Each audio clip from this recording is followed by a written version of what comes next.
بسم اللہ الرحمن الرحیم۔ شروع اللہ کے نام سے جو بڑا مہربان نہایت رحم والا ہے۔ السلام علیکم میرے محترم بھائیوں اور میری بہنوں، میں امید کرتا ہوں کہ آپ تمام دوست احباب خیریت سے ہوں گے۔ دوستو، سب سے پہلے ہم مل کر دعا کرتے ہیں کہ یا اللہ، جتنے بھی لوگ گھروں میں یا ہسپتالوں میں بیمار ہیں ان کو شفا عطا فرما، آمین۔ دوستو، آج جس مرض کا عمل میں آپ لوگوں کو بتانے لگا ہوں اس مرض کو خاموش قاتل کہا جاتا ہے۔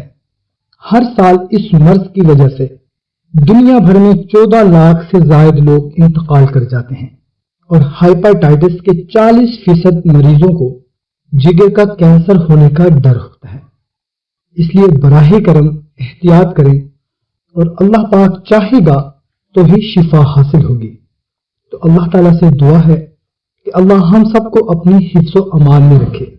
دوستو، آج کی ویڈیو میں آپ کو ہائپاٹائٹس کا ایک بہت ہی مجرب عمل بتانے لگا ہوں جس سے لاکھوں لوگ شفا یاب ہوئے ہیں۔ بہت ہی آسان سا عمل ہے، کرنا آپ نے یہ ہے کہ آب زمزم شریف لے لینا ہے، اور اگر آپ کے پاس اتنا آب زمزم نہیں ہے تو ایسا پانی لے لیں جس میں چند قطرے آب زمزم کے شامل ہوں، یا اتنا آب زمزم کسی سے لے لیں جو آپ پانی میں شامل کر سکیں۔ اب آپ نے 11 بار درود پاک کے ساتھ 21 مرتبہ سورۃ القریش 30ویں پارے میں ہے وہ پڑھ کر دم کر لینی ہے۔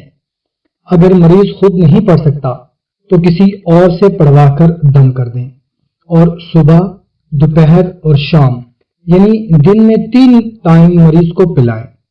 صرف 40 دن یہ عمل کر کے دیکھیں، انشاءاللہ تعالی اللہ کی رحمت سے 40 دنوں کے اندر ہائپاٹائٹس کا مرض جڑ سے جاتا رہے گا۔